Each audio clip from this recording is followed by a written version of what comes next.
আমাদের দ্বিতীয় ম্যাজিকে থাকছে 100 টাকা নিয়ে বাজারে গেলাম, খরচ হলো প্রথমে 40, থাকলো 60, তারপর 30 থাকলো 30, আবার খরচ 12, 18 থাকলো 12, 12 খরচ করলাম 18, টোটাল খরচ 100, হাতে থাকে হচ্ছে 102। তাহলে এখানে 2 টাকা বেশি হলো কেন? দেন এখানে আমাদের আরেকটা প্রশ্ন দেওয়া রয়েছে, এখানে আমাদের ম্যাজিকটা আমরা বের করতে হবে এবং আমাদের গত পর্বের জন্য কী থাকছে আমাদের সেগুলো আমরা সলিউশন করব। সো চলো আমাদের শুরু করা যাক।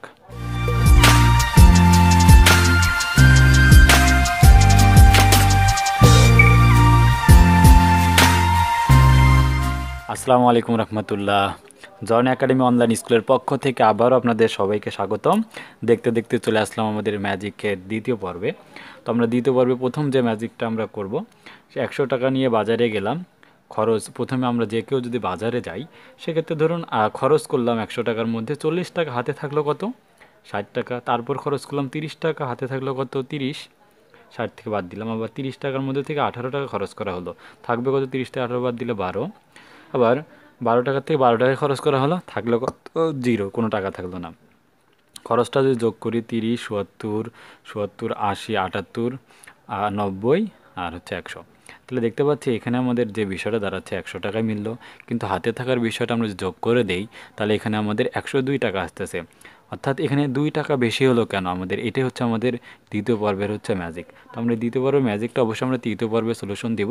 আপনারা অবশ্যই আমাদের কমেন্ট করতে থাকুন, আমাদের কেন বেশি হলো উত্তরটা আপনার আমাদের তৃতীয় পর্বে আমরা আপলোড করব। দেন আসে আমাদের এরপর দ্বিতীয় ম্যাজিকটি, মানে এটা মিসিং নাম্বার থেকে আমরা দিচ্ছি এখান থেকে, যে 22 যোগ 4 করে আমাদের 24 হচ্ছে।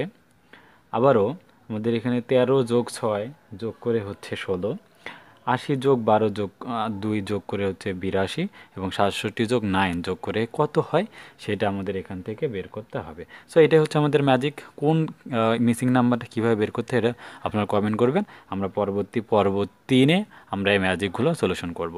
সো এবার আসি আমরা পর্ব 1-এর যে ম্যাজিক দুইটা আমাদের ছিল, সেই পর্ব 1-এর ম্যাজিক দুইটার আমরা এখন সলিউশন করব। তো পর্ব 1-এর আমাদের প্রথম যে ম্যাজিকটা ছিল, তো আমাদের এটি ছিল 15, 12 কীভাবে আমাদের 3 হয়, 44, 28 কীভাবে 8 হয়। তো আমরা এটা জানলে আমরা এই তৃতীয় নাম্বার যে সংখ্যাটি রয়েছে তা বের করতে পারবো। দেখুন এটি বের করা আসলে খুবই সহজ। সেটা কীভাবে, এই দুইটা নাম্বারকে আপনি যোগ করে যদি দেই, 15 যোগ 12, রেজাল্ট হচ্ছে আমাদের কত? 15 আর 12 হচ্ছে 27। 27 থেকে কীভাবে 9 প্রডিউস হয়, তো এখানে আমরা যদি 3 প্রডিউস হয় 9 দিয়ে ভাগ করি তাহলে আমাদের 3 প্রডিউস হচ্ছে। দেন একই প্যাটার্ন আমরা যদি পরের দুইটা নাম্বারকে যোগ করে দিই, 44 যোগ 28 যোগ করে যদি নেই, 44, 28 হচ্ছে আমাদের 72। 72কে আমরা যদি 9 দিয়ে ভাগ দিই তাহলে আবার থাকতেছে কত? 8 নং 72, মানে 8, এই সংখ্যাটা আমাদের প্রডিউস হয়। দেন আমাদের লাস্ট, তাহলে 64 প্লাস হচ্ছে 53, একে আমরা যোগ করে দিব, যোগ করলে 117, 117কে 9 দিয়ে ভাগ করব তাহলে রেজাল্ট হচ্ছে আমাদের 13। তাহলে আমাদের এইখানকার যে মেসিং নাম্বারটা ছিল হচ্ছে তা 13। আপনারা যারা কমেন্ট করেছেন তাদেরকে অসংখ্য ধন্যবাদ জানাচ্ছি। এবার আসে আমাদের পরবর্তী শেষ ম্যাজিকটি, মানে পর্ব 1-এর যে ম্যাজিক নাম্বারটা তার সলিউশন। তো এটা সলিউশন করার জন্য আমাদের যেহেতু এখানে গণিত থেকে করা রয়েছে, তা আমরা গণিতের মতো এখানে সলিউশন করব। তাই এদেরকে আমরা ধরে নিচ্ছি A, B, C, D। আমরা এখানে এই 4টা নাম্বার ধরে নিচ্ছি। আমাদের সমীকরণ আকারে আমাদের কি হয়, যে A প্লাস B, এই দুটো যোগ করলে হবে 8। এরপর হচ্ছে কত? B প্লাস D যোগ করলেও কত হবে? যোগ করলেও হবে আমাদের কত? এখানে নাম্বার যোগ ছিল, যোগ করলেও হবে 8। আবার A প্লাস C আমরা যদি যোগ করি মান পাবো হচ্ছে 13। আবার C থেকে D যদি বাদ দিয়ে নেই তাহলে মান পাবো হচ্ছে 6। তাহলে ধরে নিচ্ছি এটা 1 নম্বর ইকুয়েশন, এটা 2 নাম্বার, এটা 3 নাম্বার, আর এরপর এটা হচ্ছে 4 নাম্বার ইকুয়েশন। এখন আমরা এখানে সি ডি এখানে আছে, এখানে মানে 2 এখানে বি প্লাস ডি রয়েছে, তাই আমরা যদি 2 আর 4 যোগ করি তাহলে আমরা একটা চলক মিসিং পাবো। তাই আমরা 2 আর 4কে যোগ করে দিব, তাহলে 2 এর বাম পক্ষ বি প্লাস ডি, 4-এর বাম পক্ষ সি মাইনাস ডি, আর এখানে থাকতেছে কত? 8 যোগ 6।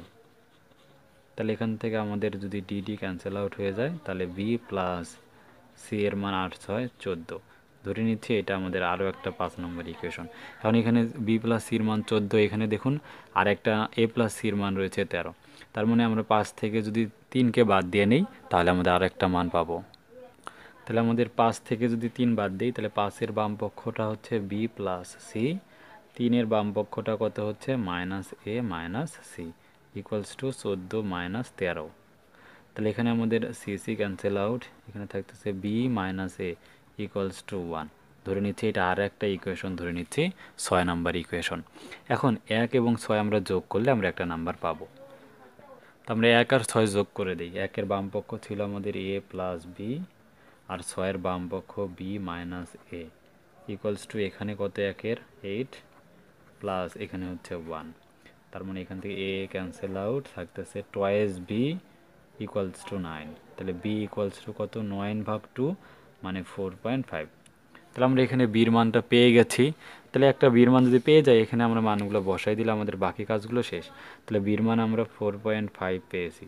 এখন এখানে যদি 8 হতেই হয়, তাহলে এটা কত হতে হবে 3.5 হতে হবে, কারণ যোগ করলে আমরা 8 পাবো। একইভাবে আবার এটা যদি 8 হতে হয়, তাহলে এটা অবশ্যই 3.5 হতে হবে। যদি 13 হতে হয়, তাহলে এটা 9.5 হতে হবে। সো এই হচ্ছে আমরা মানগুলো, এখানে বাকি মানগুলো যদি এখন বসাই দিই, বির মান 1 2 3 4 এখানে সমীকরণ বসাই দিই, তাহলে আমাদের রেজাল্টটা কিন্তু অটোমেটিকই বের হয়ে যাবে। সো অনেকে এটা পূর্ণ সংখ্যানের চেষ্টা হয়তো বা করেছিলেন, যার জন্য উত্তরটি মেলেনি। আশা করি আপনারা বুঝতে পেরেছেন। তাহলে এই ম্যাজিকটার উত্তর পাওয়ার জন্য আমাদের 6 নাম্বার তৃতীয় নাম্বার পর্ব দেখার আমন্ত্রণ জানিয়ে পর্বটি এখানে শেষ করছি। আসসালামু আলাইকুম রহমতুল্লাহ।